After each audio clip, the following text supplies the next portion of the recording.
I once was lost to sea, but now Jesus took me in, and let me live a life from heaven, fill my soul. It bathed my heart in love, wrote my name above, and just a little talk, Jesus made me whole. Now let us have a little talk with Jesus. Tell him all about our trouble. He will hear our faintest cry, and he'll answer by and by.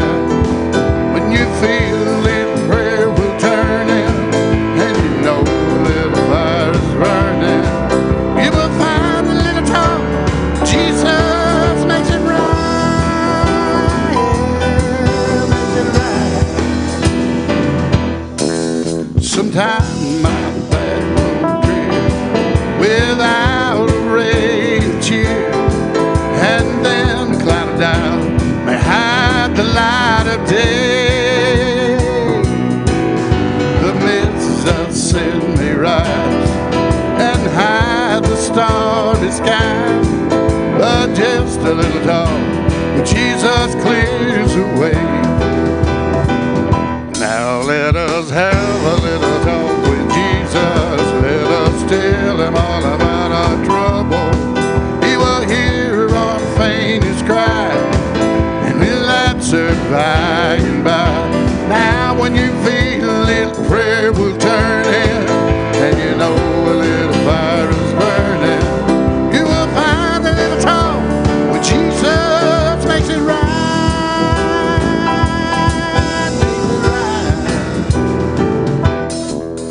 I may have doubts and fears, eyes may fill with tears, but Jesus is a friend who watches day and night.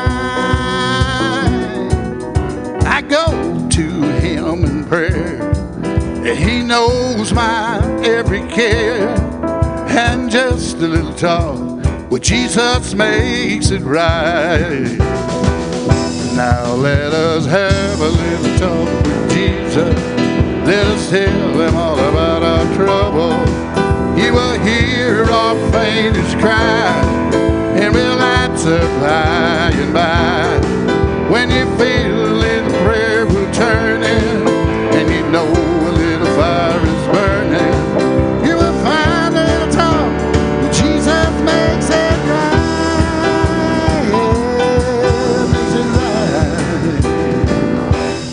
Let us have a little talk with Jesus.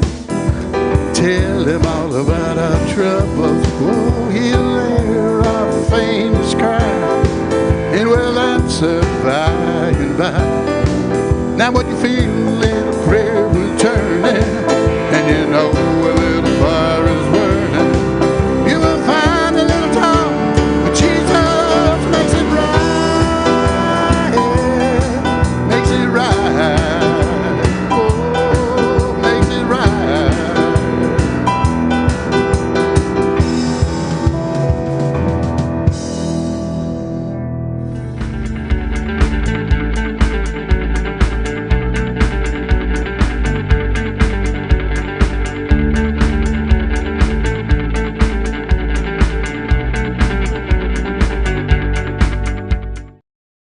Yesterday was a good day, if I do say so myself. All right, I had to get it out there. Y'all were expecting it. These are not. I had to wear my shorts today. I'm pretty excited. So, what my girls found out yesterday is after the Razorbacks win, especially if it's a big win, they can pretty much get anything they want out of me. They discovered that, and they took advantage of that. I'm going to be honest with you, and I'm cool with it. So anyway, with that being said, we got that part out of the way. First of all, thank you so much for worshiping with us this morning at Stuttgart Harvest Church. When you came in, you probably noticed something was in the cup holders of the seats that you were sitting in, and those are the paper versions of the worship guide that we have here at Stuttgart Harvest Church. Now, I also need to say good morning to you guys who are watching us right now live online on Facebook and YouTube. Good morning to y'all. The paper version of the worship guide, inside of that, you're going to find a few things, one of which is the connection card. You can also get to your connection card online by going to stuttgartharvestchurch.com. At the very top of that page, you're going to find a link for the online worship guide. Click on that, and literally at the very top, first thing that you'll see will be the connection card if you're using a smartphone or a smart device. Regardless, though, of how you do choose to get to that connection card, we encourage everyone, be willing to fill one of these out. Every person, not one per family, actually one per person, because that's how you guys are communicating with us. It's how you're letting us know what is happening in your life.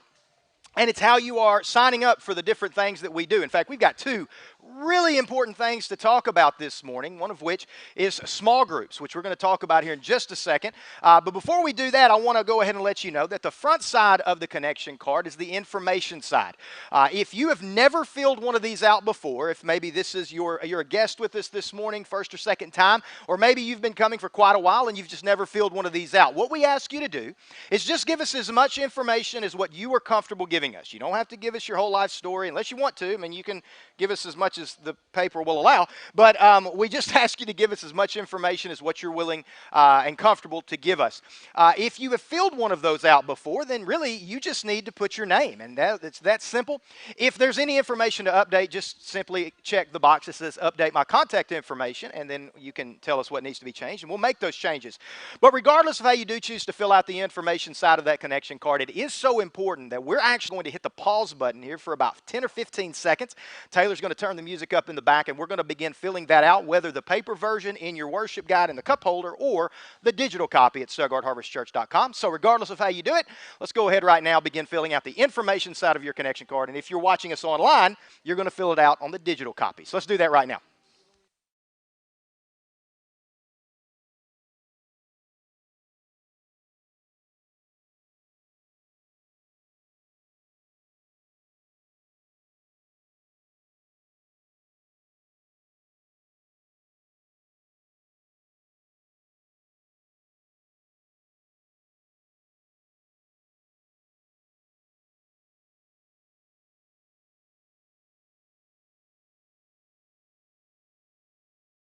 There we go.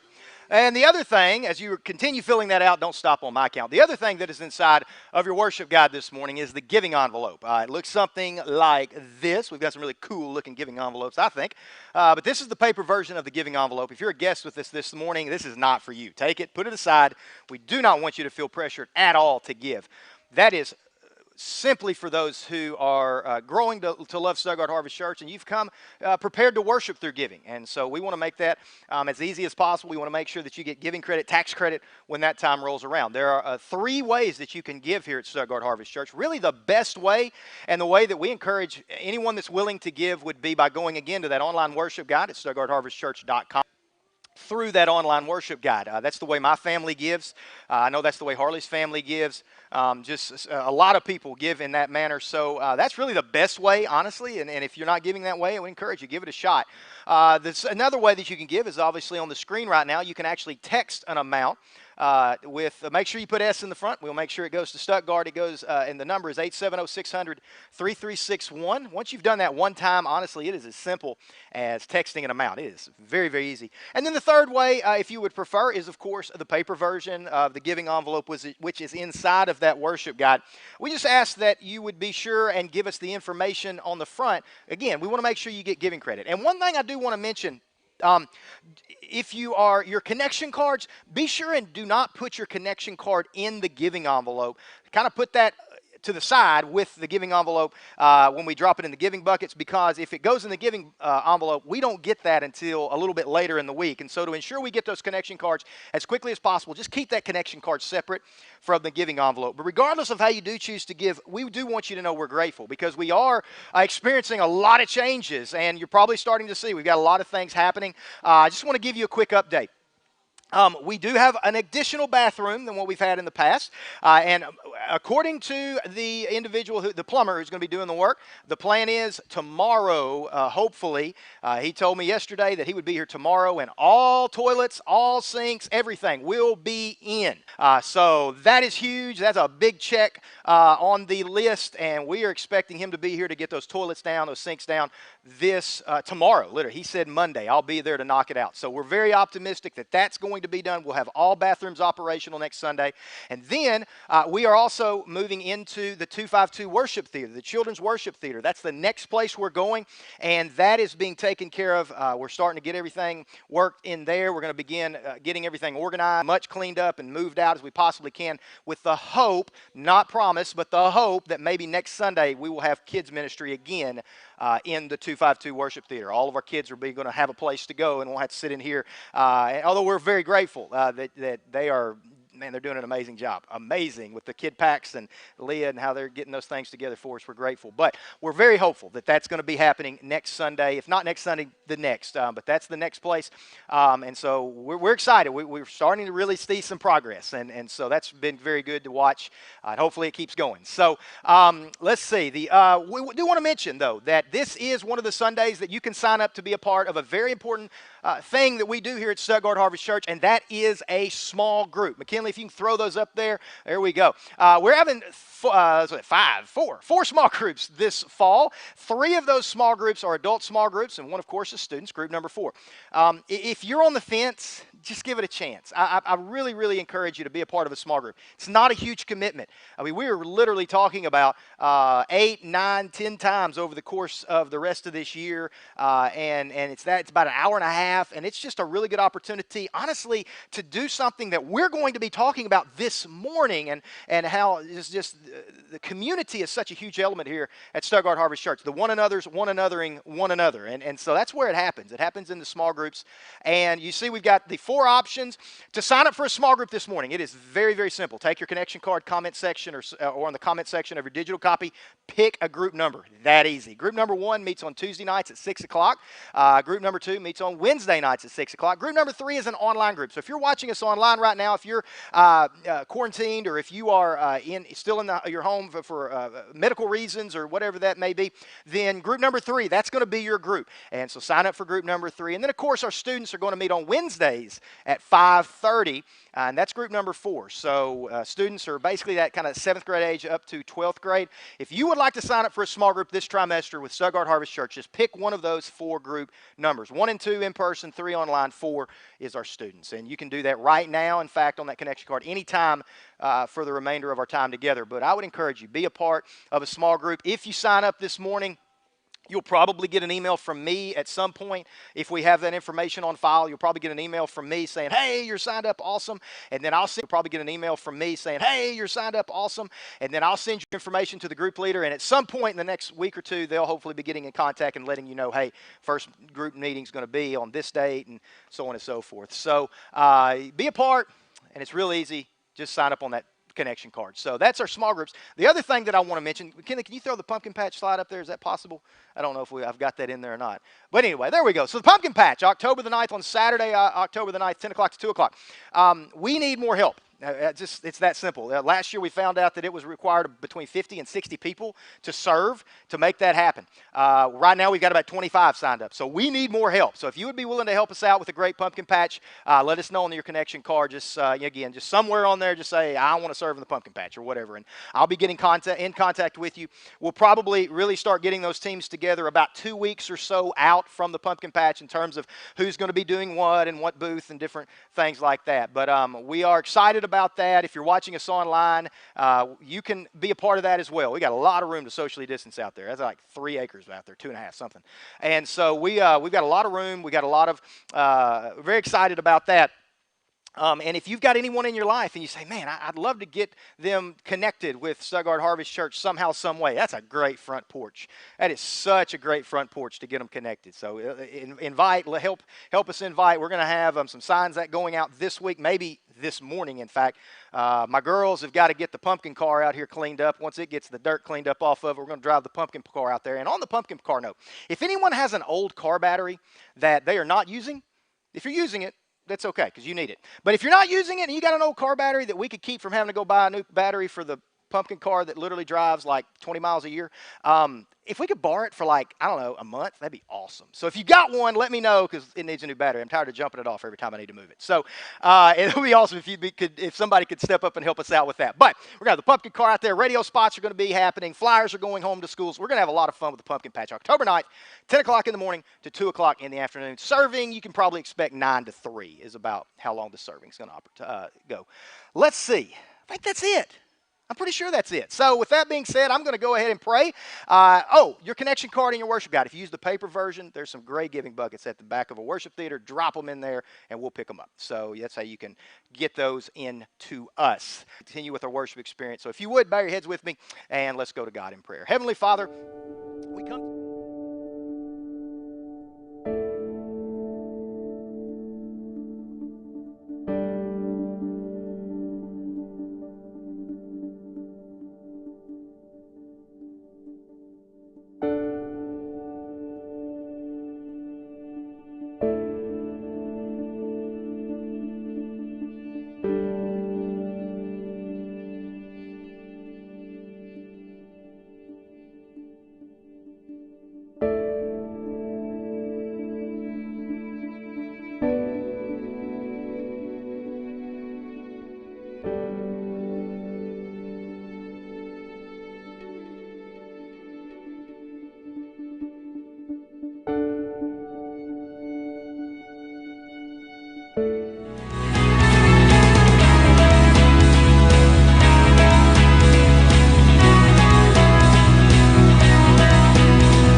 A new button here that I'm not 100% sure with. So if I kind of pause, that's probably why, because I'm lost.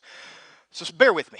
This morning, we are in week number 2 of a series entitled Twisted. And our prop, I don't know how much Harley talked to y'all about our prop this month. It's a rope, which is kind of cool. It's a really big rope. I don't know where we got this really big rope. But it's this series. There we go. It's a series that's entitled Twisted. And we're just talking about this idea that for us to be the best versions of ourselves as followers of Jesus, and us really being able to journey, to take this journey of being a Christ follower, we need some relationships in our lives to make that happen. We need some voices, if you will, in our lives to really help us on this journey of being a Christ follower. And we talked last week about one specific voice that we really need in our lives for us to really thrive as a follower of Jesus. We introduced one of those relationships that God intends for our lives, and it was the voice of a good Christ-following coach, a mentor, kind of a leader in that leader-learner relationship. And we used a really good New Covenant example of Paul and Timothy. We talked about Paul and Timothy, and we talked about how Paul was Timothy's coach. He was Timothy's mentor, and he took Timothy from being a well thought of, according to Luke in Acts, a well thought of good young man who was really well thought of by his family and his friends and his fellow followers of Jesus. He took him from being well thought of to being someone who had the opportunity to experience amazing things, to the point where 2,000 years later, we talked about Timothy. And a lot of it's because of Paul, because let's be honest, if you take Paul out of Timothy's life, Timothy's a good young man, but he really just kind of passes from the pages of history unnoticed, more than likely. He just kind of goes away, and we don't really talk about Timothy. But why? Why do we need help? Why do we need connections? Why do we need, why can't we just go it alone, right? Why are we not big enough, strong enough, tough enough, whatever, to be able to go it alone every step of the way on this journey of following Jesus? Why do we need accountability? Why do we need leadership? Why do we need encouragement? Why are those things important? Why can we not excel in isolation? Why can we not be our best when we're isolated? And we've got a verse this morning we're going to start with, and it comes from the book of Ecclesiastes, and it was written by probably the wisest man that's ever lived, a man by the name of Solomon, about, 2,900 years ago, a long time ago. He was the last human king of a united Israel. And Solomon wrote in Ecclesiastes chapter 4, verse 9, Solomon said that 2 people are better off than 1, for they can help each other succeed. Obvious, I guess. He said, if one person falls, the other can reach out and help, but someone who falls alone is in real trouble.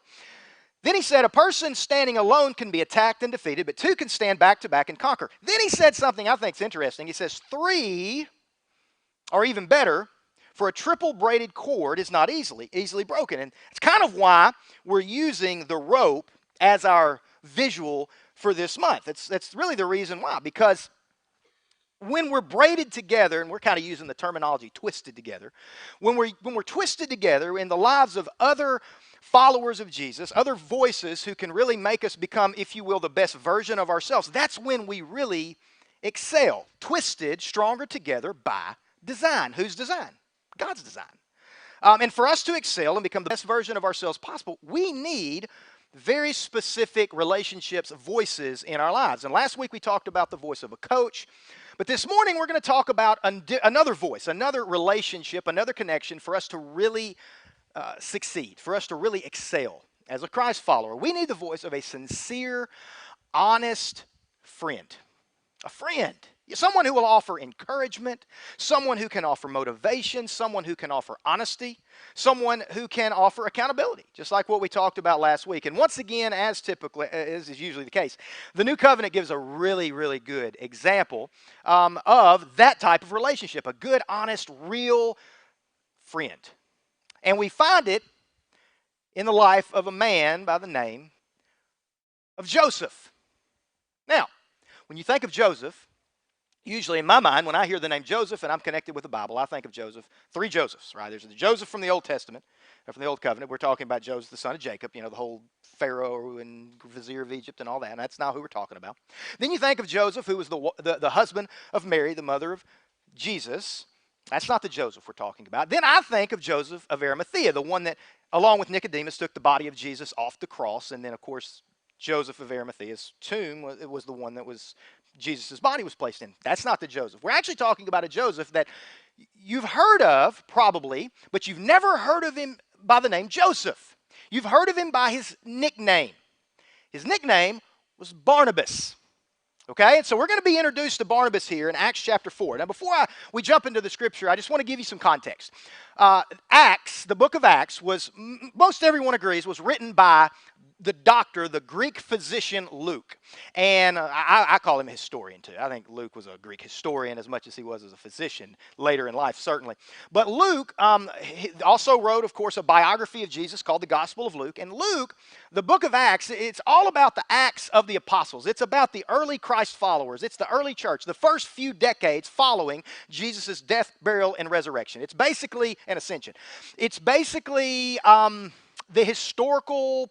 This is what happened. This is what they did. This is what they said. This is what they saw. This is what they experienced. And this is how the church grew in those first years. And Luke records all of it for us. So I don't want you to think this morning as we're reading that don't think we're reading the Bible so much as think we're reading what a Greek historian / physician by the name of Luke, who was there every step of the way, saw everything and wrote it down.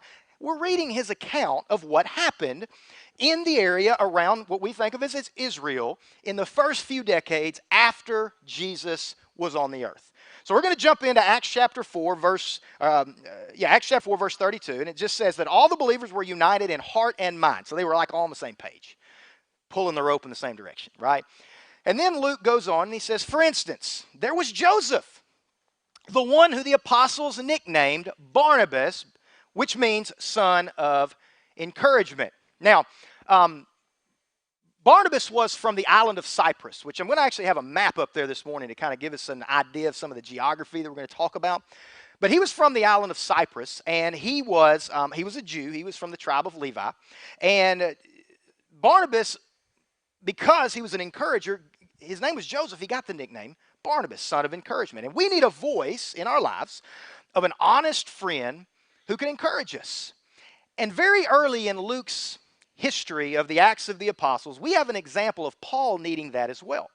So we talked about the Apostle Paul last week. Saul, Paul, I'm going to use the names interchangeable. Just know Saul and Paul, same guy. Because Barnabas is that voice of encouragement in the life of Paul.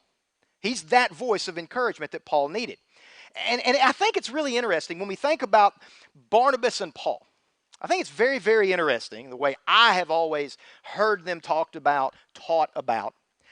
We always talk about Paul and Barnabas, and really we kind of take the second one, Barnabas, and we more tend to think of Barnabas as an afterthought. You know, he's kind of like the sidekick that he's like the Robin to the Batman, if you will. You know, I mean, he's just he was there, he was around, but he really wasn't significant. It's always about Paul. It's Paul first, Paul second, Paul third, and if there's any room, we'll talk about Barnabas.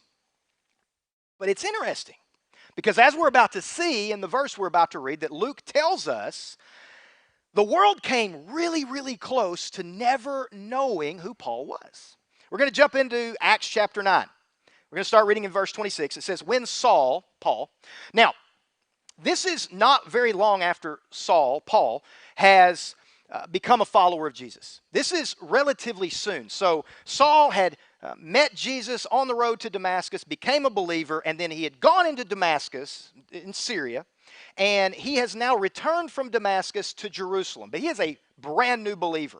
It says when Saul arrived in Jerusalem, he tried to meet with the believers. So, hey, he comes in and he wants to get connected with the other followers of Jesus. He wants to get in the club. He wants to be connected with the people who now believe the same way he believes. He wants to, if you will, go to church. Okay? But, according to Luke, they were all afraid of him. They didn't believe that he had truly become a believer. No one trusted Saul. And why would they? I mean, really, why would they have trusted him? This is the same Saul who had arrested, tortured, imprisoned, and even condoned the killing of followers of Jesus. This is the same guy. I mean, in their mind, this is like all a big ploy for Saul to try to infiltrate their group so that he can continue to persecute them the way he has been persecuting them up to this point. Because of Paul's past, Saul's past, no one trusted him. No one trusted him. Saul's out here trying to follow Jesus, doing everything he can to follow Jesus, but he's alone. He's isolated because of his past, because of his past decisions, what he's said, what he's done. He's alone. But then Barnabas enters the chat, right?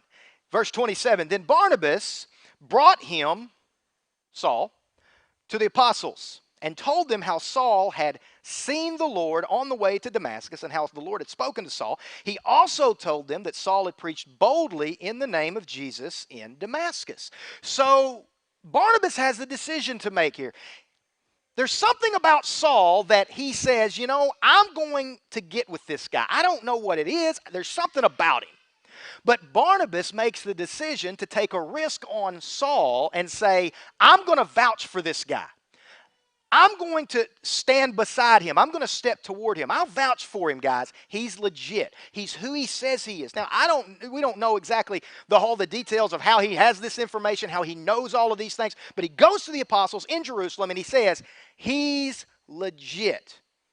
And as a result of Barnabas stepping toward Paul, taking a risk on Paul, verse 28 happens. So Saul stayed with the apostles, went all around Jerusalem with them, preaching boldly in the name of the Lord. Because this is what Barnabas was. A real encourager is going to trust you.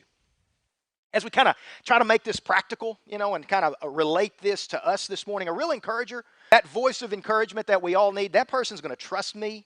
That person is going to be willing to take a risk on me, and that person is not going to be pushed away by my past. Think about it. Where would Paul have ended up were there not a Barnabas, an encourager, a real, true, trusted friend? Where would Paul have ended up? We don't know, obviously. God could have worked the whole thing out. He would have worked the whole thing out, I'm sure. But the truth is this. You remove Barnabas from Paul's life, it's very different. Paul needed a person, a voice, who he could twist his life together with as that voice of encouragement. And that's the whole point of this series. That's what we're trying to convey in this series, that we all need voices in our lives of people who we can twist our lives into to make us better. And in this example, we need someone that we can be honest with. We need someone in our life that we can open up to. We need someone in our life that we can be completely authentic with, and they won't rub our nose in it because, they know our past. We need someone in our life who believes that God is big enough to change anybody. God is big enough to make an impact on anybody's life and to take anybody from who they were to who they are now and who are they becoming. And that's what Barnabas believed about Paul. Everyone else saw Paul and they said, that guy is trouble. We don't want anything to do with him. He's a problem. He has... Barnabas said, no, you know what? God can change anybody. And Barnabas stepped toward Paul. In fact, our bottom line this morning is this, and we're going to come to it a lot this morning. It's a real encourager isn't a yes man. They just tell me what I need to hear when I need to hear it. That's an encourager. That's that real true connection, that real true friend that we all need. Now, in our historical narrative that Luke gives us this morning, it's very, very clear that Barnabas saw something about Paul that said, this guy's, he's worth investing in. He's worth encouraging. We don't know all the details. Luke doesn't give us every detail, but there was something about Paul that Barnabas said, I'm gonna vouch for this guy. Regardless of his past, regardless of what he's done, regardless of what he's said, Barnabas stepped toward Paul. And because of that, again, Luke tells us again in verse 28, so Saul stayed with the apostles, went all around Jerusalem with them, preaching boldly in the name of the Lord. Now, more boldness, of course, means more persecution. So the louder that Paul gets, the more persecuted he becomes. To the point, verse 29 says that Paul debated with some Greek-speaking Jews. Now, I kind of hit the pause button there for a second because when you see that, it kind of just blows by you a little bit, but that's really a significant thing, I think, that Luke tells us because it really just, it's so much authenticity there. Greek-speaking Jews, because Greek was like the second language, It's kind of like today, it doesn't matter if you speak Spanish or French or German or whatever, your second language is probably English. It's kind of the global language, if you will. In that day, that was Greek because of Alexander the Great. And if you're a historian, a history person, you know what I'm talking about because of Hellenistic culture. Everyone spoke Greek. So Paul is having a debate with some Greek-speaking Jews, which is expected. And then they tried to murder him. Kind of escalated pretty quick, right? And then when the believers heard about this whole brouhaha that Paul had gotten into, they took Paul down to Caesarea and then they sent him away to Tarshish, his hometown. It got pretty serious, pretty big. I mean, apparently it was so bad in Jerusalem initially for Paul that they will send Paul away. They'll send him home. They tell him to go home. Now, I don't know if it was because it was so bad. I don't know if Paul was just like way too over the top. I don't know. But Paul gets sent home. Saul is gone. He is in Tarshish. Now, we're going to move forward in Luke's account, and we're actually going to move forward a full decade, 10 years. 10 years goes by in the story, in the events that took place. Paul has been in his hometown of Tarshish the whole time, 10 years. He's been training. Of course, he's continuing to see more people follow Jesus. And in fact, in this 10-year period of time, the church grows exponentially during this period, historically. Spreads from town to town. It's growing like wildfire. It's just church growing like crazy in and around Jerusalem and in kind of what we may think of that area, that Middle Eastern area of Israel and Syria and kind of in that part of the world. And it specifically, according to Luke, is growing really, really fast in the town of Antioch. Growing like crazy in Antioch. And so word is going to get back to the apostles in Jerusalem that the church is growing especially fast in Antioch. Now, I want to throw, McKinley, can we throw that map up there? So just to kind of give you a lay of the land a little bit. That, if I can, let's see, I got to turn my thing around here. That right there, that is Antioch. That's what we're talking about. Kind of in the northeastern part of kind of the Mediterranean basin, all that good stuff. And then you also notice Tarshish is right here. So that's where Saul's at right now. And this is Cyprus. That's that island that Barnabas is from. That's his hometown. So in Antioch, church is growing like crazy during this first decade or so. And so kind of give you some background on Antioch. Antioch was founded by one of the four generals of Alexander the Great. So Alexander the Great died, had no heirs, no one to pass his empire on to, and so it was divided up between his four generals. One of them was Ptolemy. Anybody heard of Cleopatra? That's that whole thing. But one of the four generals built this city, this town, Antioch. And Antioch was one of the two most important Near East, Middle East cities there was. It was one of the two biggest. It was one of the two most significant in the early Roman world for the last 2 centuries or so before Jesus and their following after. It was Alexandria in Egypt, and it was Antioch. I mean, so Antioch was a really big deal. And so we jump back into Luke's account in Acts chapter 11, and it says that when the church at Jerusalem heard what had happened, how the church was thriving, they sent Barnabas to Antioch. I think that's so interesting. And when Barnabas arrived and saw this evidence of God's blessings, he was filled with joy, and he encouraged the believers to stay true to the Lord. It's so interesting to me. When the apostles, when the church leaders in Jerusalem saw that Antioch was absolutely going crazy, on fire, just growing like wildfire, and they needed someone to kind of fan the flames and lead that church and to really kind of put the whole thing together, they chose Barnabas to go to Antioch. And then Barnabas goes and he encourages the believers to stay true to the Lord because, hey, that's what Barnabas does. He encouraged wherever he was because that's what an encourager does. That's who Barnabas is. Now, don't miss this, because I think this is something that is missed over and over and over and over again in the story of Barnabas and Saul. Barnabas was a strong, independent, and capable individual. I mean, Barnabas, when they needed someone to really lead the church that was growing faster than anywhere else in the area, the apostles chose Barnabas to go to Antioch. Barnabas was capable. He was strong. He was independent.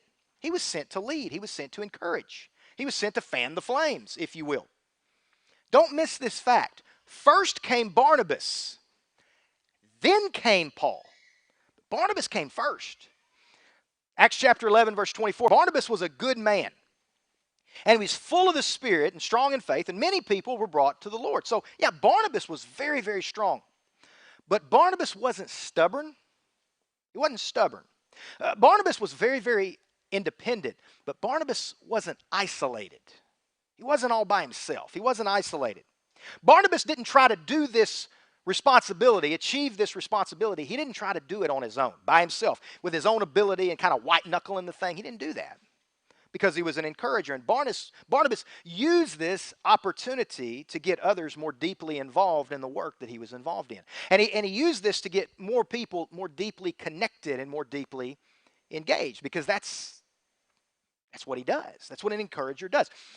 In fact, apparently, at some point in the middle of this responsibility, in the middle of this mission that the apostles had given to Barnabas, Barnabas remembers, apparently, about this guy that 10 years ago named Saul. Now, we don't know why. We don't know, probably Saul was doing some really good stuff in Tarshish as well.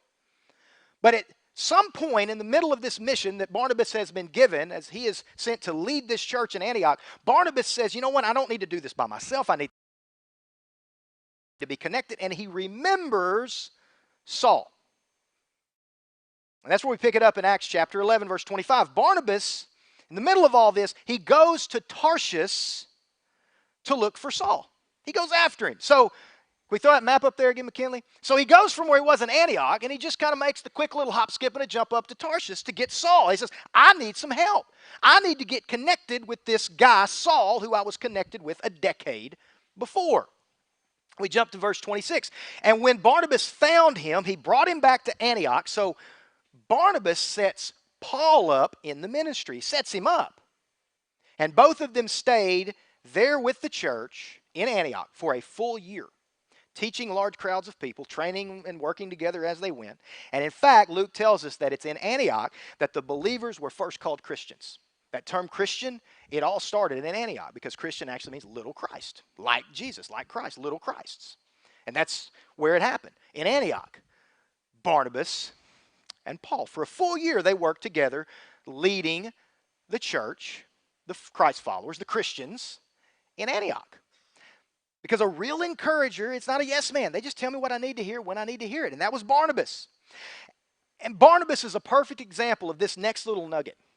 Because instead of white-knuckling the whole thing that Barnabas was charged to do in Antioch, which he could have done, he was capable, instead of white-knuckling it and doing it on his own An encourager like Barnabas, they think, man, who needs to be here with me? Who needs to be working alongside me? Who needs to be connected with me? Who needs to be serving in this area beside me?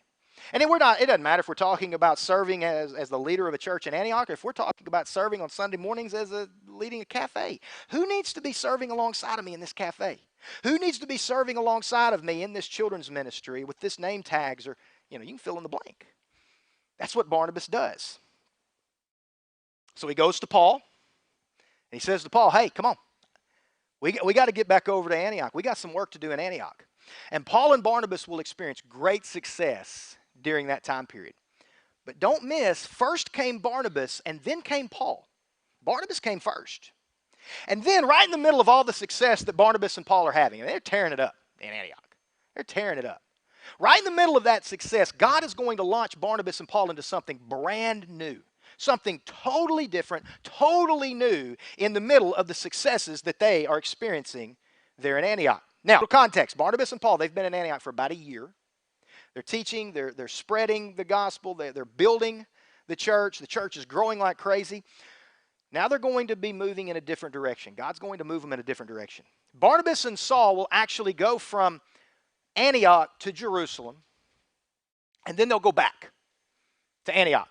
That's where we pick it up in Acts chapter 12. When Barnabas, verse 25, when Barnabas and Saul had finished their mission to Jerusalem, they returned, taking John Mark with them. Now, don't focus on John Mark right now, but take John Mark and just kind of put him over on the shelf. We're going to come back to John Mark.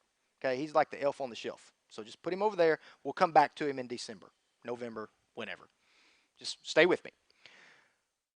Chapter 13, verse 1. Among the prophets and the teachers of the church in Antioch. So we're going to get a rundown of the leaders of this church in Antioch. We've got Barnabas, of course. He's mentioned first. We have Simeon, called the black man. Lucius from Cyrene. Manaen, the childhood companion of King Herod Antipas. Really cool story there, how that all went down.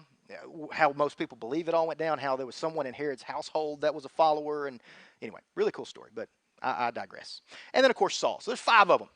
And one day, as these 5 individuals, these 5 men, were worshiping the Lord and fasting, the Holy Spirit said, appoint Barnabas and Saul for a special work to which I have called them. So God's saying basically, hey, what you're doing here is great, but I've got something different for you too. So after more fasting and prayer, the men laid their hands on them and sent them on their way. Now, don't miss this. This is so important. I think this is as significant of a part of what we're talking about this morning as anything. God calls Barnabas and Saul while they're already serving, right? Barnabas and Saul aren't waiting around twiddling their thumbs, waiting on God to give them some revelation as to what their next step is. They're busy. Barnabas and Saul are getting after it in Antioch. They are doing the job that they have been given to the best of their ability in the moment, not worried about what's next. They're getting after it in Antioch. They're present right where they are, and they're owning the job that they have. I think the connection that we can make is that God doesn't want us sitting around waiting to be discovered by our Barnabas. He just wants us busy, serving, even if it's without a significant title, even if it's not with a lot of recognition. He just wants us to be serving and working where our feet are. And that's what Barnabas and Saul were doing, because like Barnabas and Saul, wherever we are, that's the most important assignment that we have. And whoever we're talking to, that's the most important person that we have to connect with. And that's the way Barnabas and Saul operated. And honestly, when anyone sees someone living that way, wherever they're at, that's the most important thing in their life. Whoever they're connecting with in that moment, that's the most important person in their life. If you see someone like that, if I see someone like that, I better get with them, I better serve with that person anytime that I possibly can. Because that's what an encourager does. We do that, and then God's going to draw us out with our Barnabas, and He's going to use us. But they were busy before they got the big show. They were just busy doing their jobs in Antioch. Now, think about this for just a minute. Where would Paul have ended up had Barnabas never made room in his life for Paul? Where would Paul have ended up if Barnabas would have never said, you know what, I'm going to take a risk on this guy? One thing's for certain, the new covenant would read very, very differently, right? Back to our example. The more success that Barnabas and Paul have, though, and by the way, the thing that they were charged with, that was the first missionary journey. There's 4. That's the first one. And they're basically sent out to begin this process of starting churches. And as they have more success, there's more opposition that arises as a result of their successes and as a result of the converts that are coming to become believers. There's a lot of opposition that takes place, but something that's really interesting to note during this time period is that Barnabas stays really close to Paul the whole time. He doesn't run when things get tough. He stays right there with him. He just keeps encouraging Paul the whole time. Because an encourager isn't just a yes man. They tell me what I need to hear and when I need to hear it. Barnabas encourages Paul, in fact, to do the right thing even when it would have been a whole lot easier to do the wrong thing. Give you a quick backstory. Paul and Barnabas, notice I'm calling Paul and Barnabas now instead of Barnabas Paul, because Paul at this point has kind of begun to take more of a leadership role. He's kind of stepped into the light a little bit more. But Barnabas, they're in the city of Lystra. McKinley, can you throw that map back up there? I'm not sure if Lystra is even on the map. If you can't, don't worry about it. No big deal. Oh, there it is. Yeah, there it is. So right there is Lystra. Lystra, Derbe, Iconium. We're going to talk about those in just a second. So Paul and Barnabas are in the city of Lystra. They're in this town of Lystra. And with God's leading, Paul is actually going to perform a miracle. And that's where we pick up Luke's account in Acts chapter 14, verse 11, where it says that when the crowd saw what Paul had done, the miracle he had performed, they shouted in their local dialect. They shouted in their local dialect that these men are gods in human form. They said these men are gods in human form. Now, that's not really a surprising thing at all, because this is, again, they are in a Greek culture, and the Greeks were polytheistic, so the concept that the gods would come to earth and in human form is not foreign to them. That was a belief system that the Greeks held to. So this is not a shock. And they said these men are gods in human form, and they decided that it was the Greek god Zeus, and Paul was Hermes. And the reason they believed that was because Paul did all the talking. Paul was the teacher, he was the speaker, he was the chief. He had moved into the light at this point. Now, in case it's not clear by Luke's account here, the people of Lystra are getting ready to worship Paul and Barnabas. They are going to worship them as gods. Now, the wrong guy here, the wrong encourager, the wrong friend, the wrong connection, maybe sometimes somebody like me, I'm afraid, would say, Paul, got to be honest with you, man, we have dealt with a lot of stuff here. We have been dealing with opposition and persecution every step of the way. Maybe we should just let them do it. This might actually work out pretty good for us. I mean, we'll get more popular. We'll get a little bit of a break. They won't try to kill us. We might get a little money. Come on, let's let them do it. The wrong connection could very easily have done that for Paul, but Barnabas didn't do that. Paul would not let those things happen. They actually, according to Luke, say, no, they'll stop. You don't worship us. We're just people. We're humans. They say you've got to worship God. So you can recognize a Barnabas in your life, an encourager in your life, because he doesn't touch the glory. He won't let you touch it either. Authenticity, being real. Now, real quick, plot twist. Very interesting. Right after they try to worship Paul and Barnabas in Lystra, right after that takes place, the same people then try to kill them. Because, of course, that's what you do, right? And Acts chapter 14, verse 19 tells us why it happened. It says that some Jews arrived from Antioch and Iconium. Iconium was one of those towns very, very close to Lystra. And they won the crowds to their sides. So they're like trying to get rid of these two guys. And they actually stoned Paul, and they dragged him out of town thinking that he was dead. So we Harley talked about this a little bit last week. They thought they had killed Paul. He is dead. They have accomplished the task. I mean, they've done it before. They knew how to do it. And Paul's been dragged out of town. But who's there with him the whole way? Barnabas. He never leaves. He never takes off. He never tucks tail and run. Because Paul's not dead. Paul actually, according to Luke, gets up. Just such a boss move. In my mind, he dusts himself off. I don't know, it doesn't actually tell us that, but I think he probably does. He dusts himself, and they actually go back in the city of Lystra. They just go back in. And then Luke tells us in verse 20, that the next day, after all this happened, Barnabas left with Paul for Derbe. They went to another town. They just kept going. See, a real encourager, a real true friend, that real voice of friendship that we all need in our life, they're not going to bail out when things get tough, right? That's what Barnabas did. He stayed with him.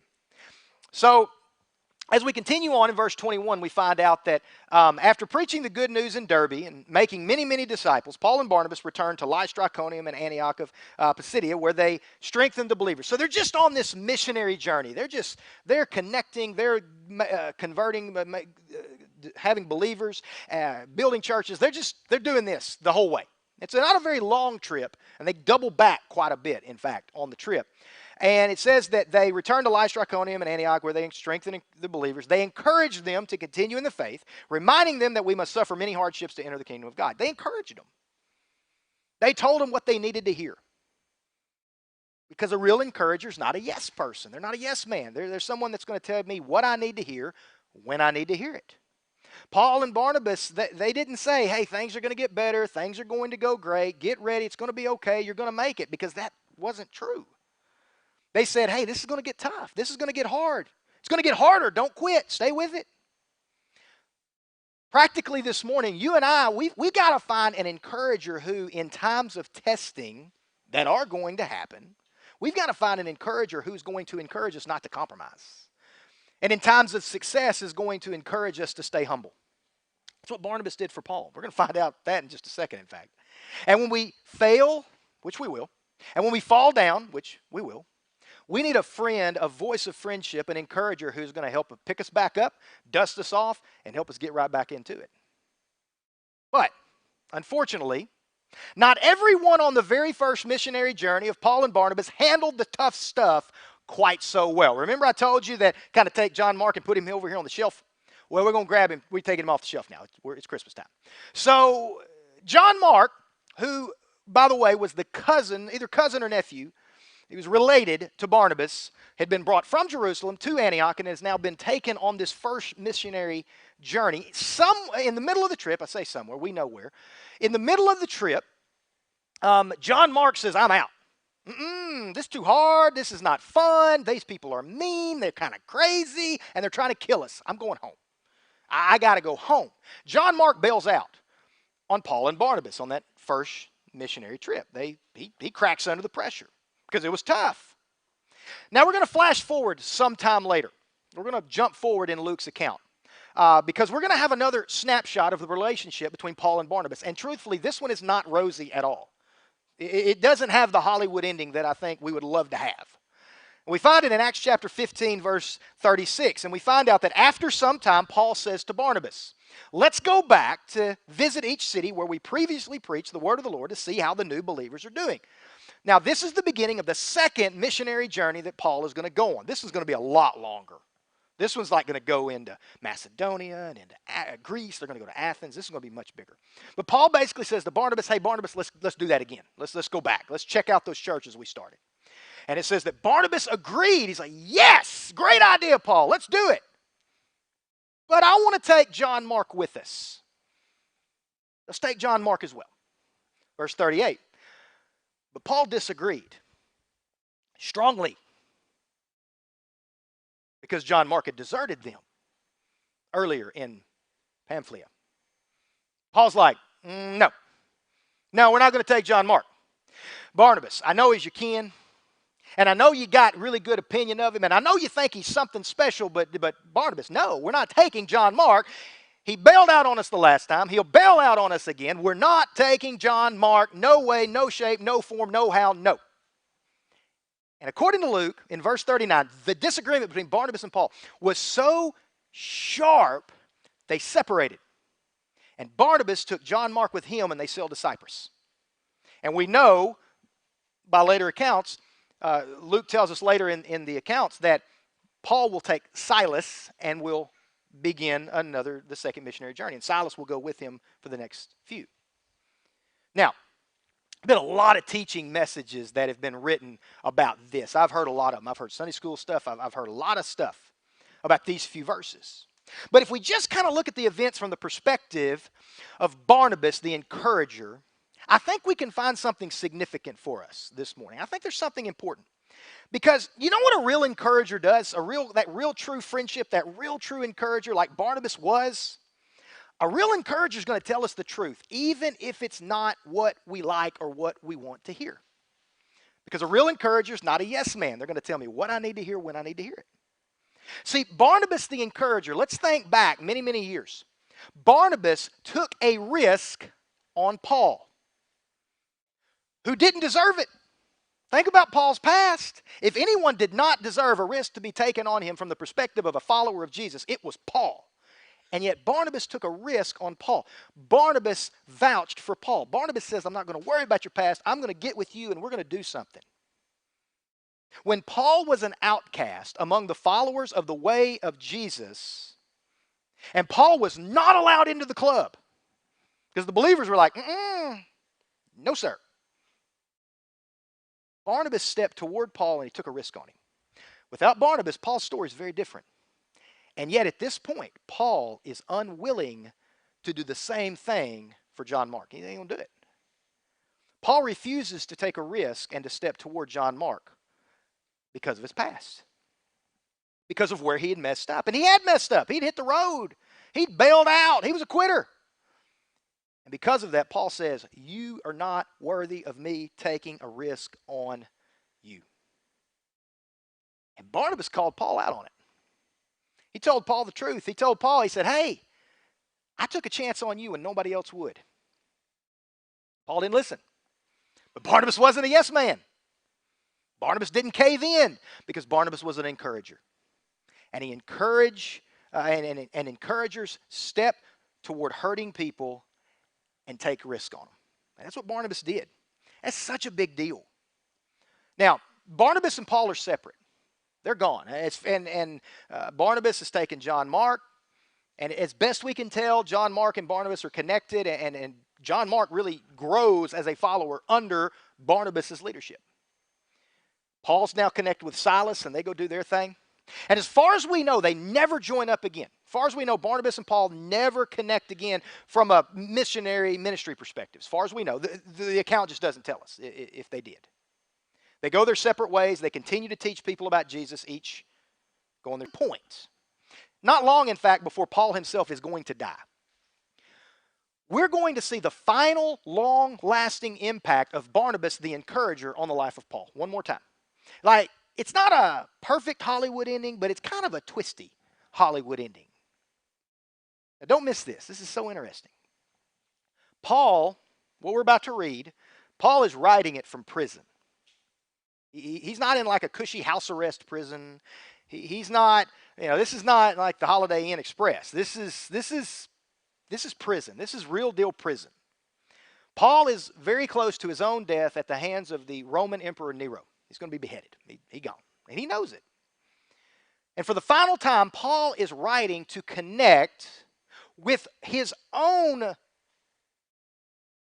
player, if you will, in that player-coach relationship, mentor-mentee, leader-learner, the one that he kind of has developed, Timothy. He's writing a letter to Timothy. And that's where we pick it up in second. So you get the context here. This is the end of Paul. This is the end of the story, basically. We're near the end. And Timothy gets this letter from Paul where Paul says in 2 Timothy chapter 4, verse 11, he says, only Luke is here with me. And then he says something amazing. He says, bring Mark with you when you come, for he will be helpful for me in my ministry. It's so interesting because Paul is near his own death. He knows that he is near the point of death. He knows that it is almost over for him. And who does he want? He wants the one young man that we know was discipled by and trained by and encouraged by his own encourager, Barnabas, John Mark. That's who he asks for. Now, Barnabas very well might have been gone by this point. Paul wants John Mark by his side. He wants the one that Barnabas was connected with, his encourager. Ultimately, the dividing point between Barnabas and Paul becomes the uniting point. Now, if John Mark's name sounds familiar, it's probably because, it's very familiar. It's the same John Mark that wrote the Gospel of Mark. Most scholars agree. I mean, there's a few outliers. I think there's 3 different Marks, but most agree. This is the same one. This is the same John Mark. This is the same John Mark that Paul did not believe was worth taking a risk on. Same one. And yet God used John Mark to write Scripture. Paul recognized the way that God was using John Mark.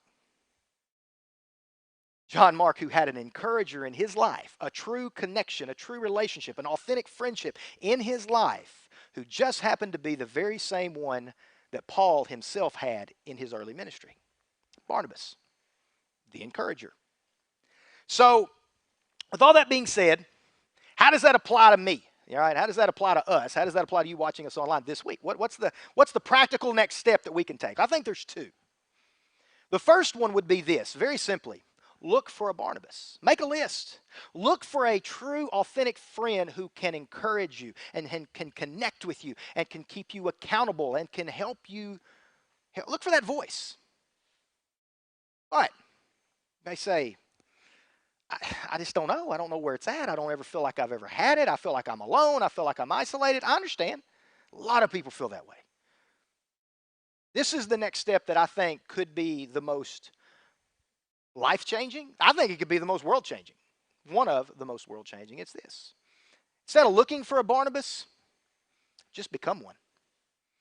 Become a Barnabas. Become someone who is the encourager. Don't just wait around for a Barnabas to show up in your life, in my life. Become one in the lives that are around you in your circle. Become a Barnabas. Become an encourager. If you don't feel like you have one, that's okay. You will. But don't sit there and throw a pity party about it. Say, oh, I'm all by myself. I'm all alone. Get out there and get in someone else's life right now and be that encourager for that person. Think about it like this. I'm finished. Last week, we talked about how the life of Timothy was directly impacted by the voice of his coach, right? We talked about how the life of Timothy was just directly impacted by the voice of his coach, Paul.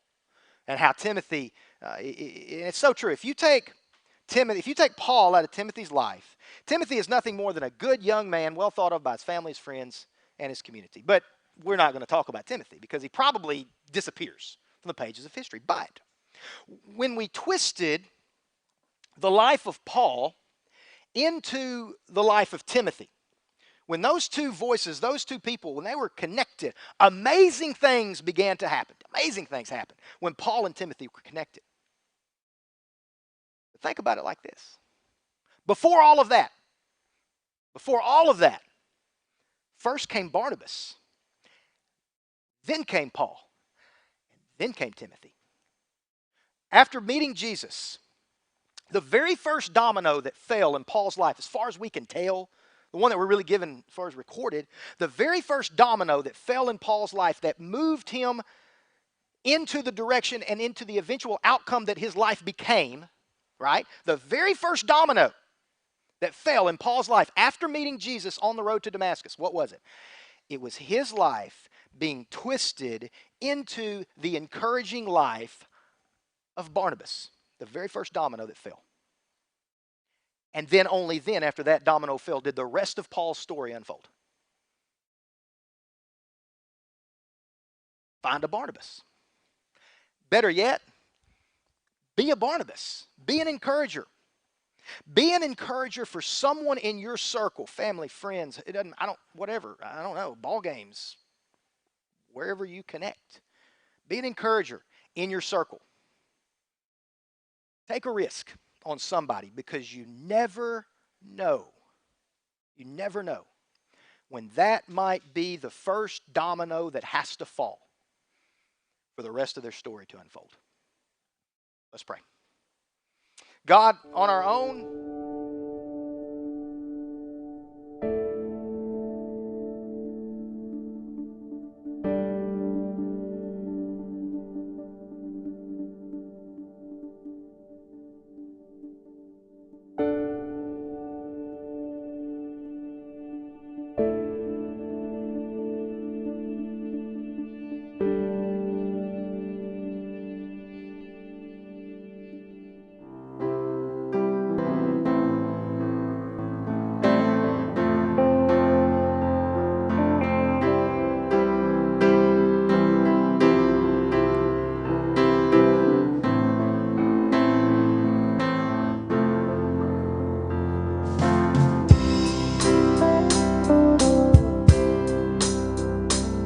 in the morning,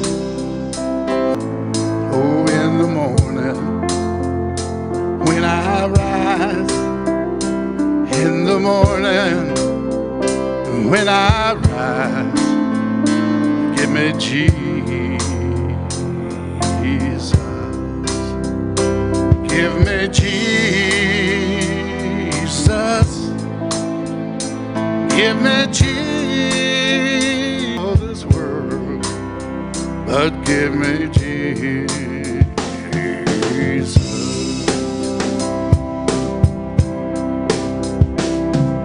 And when I am alone, oh, when I am alone, and when I am alone, give me Jesus, give me Jesus. Oh, you can have all this world, just give me Jesus.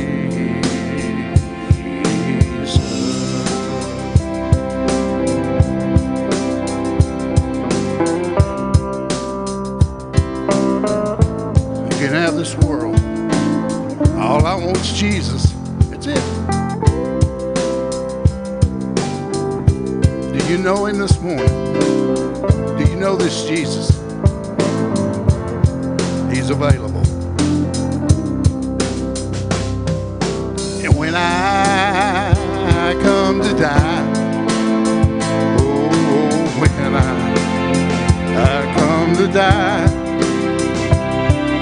and when I come to die, give me Jesus,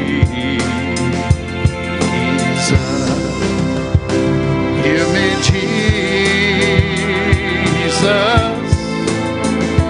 give me Jesus.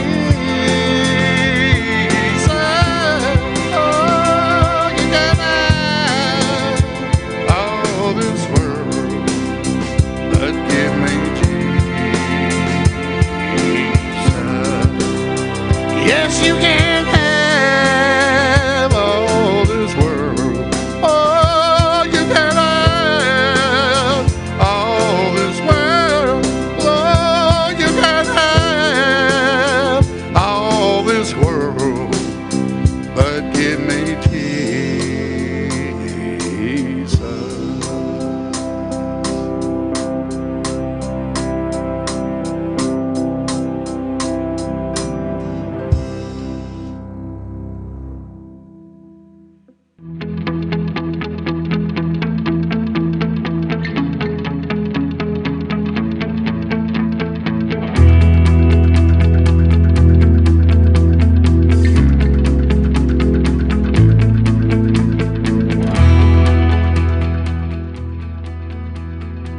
So much for worshiping with us this morning, and I can't encourage you enough.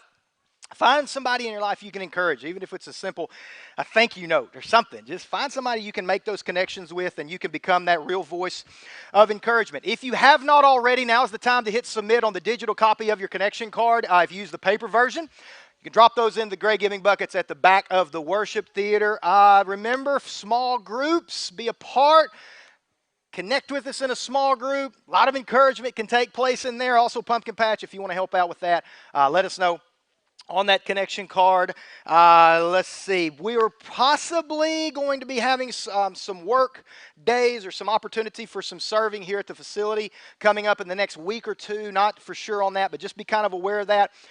Maybe getting some phone calls, emails, text messages, something. So just be aware of that. But with that all being said, I'm going to pray for us one more time, and I hope everybody has an awesome, awesome week. And again, keep praying for Malvern. They're having a lot of, it's going well. Everything's going good over there. We're starting to see a lot of connections and a lot of lives being changed. And so keep praying for Malvern, because they're doing some really good stuff over there as well as are happening here in Stuttgart. Oh, I should mention also, we were able to give away 350 hot dogs and invite cards at the ball game last week, so I forgot to mention that. 300. Well, I say 350. It was probably closer to 325 because I think we ate about 25. So if we're being honest, I ate like 3. So anyway, but yeah, we gave a lot. gave a lot away. So, all right. So if you would, one more time, let's go to God in prayer, and you guys have an awesome, awesome week. So let's do that. Heavenly Father,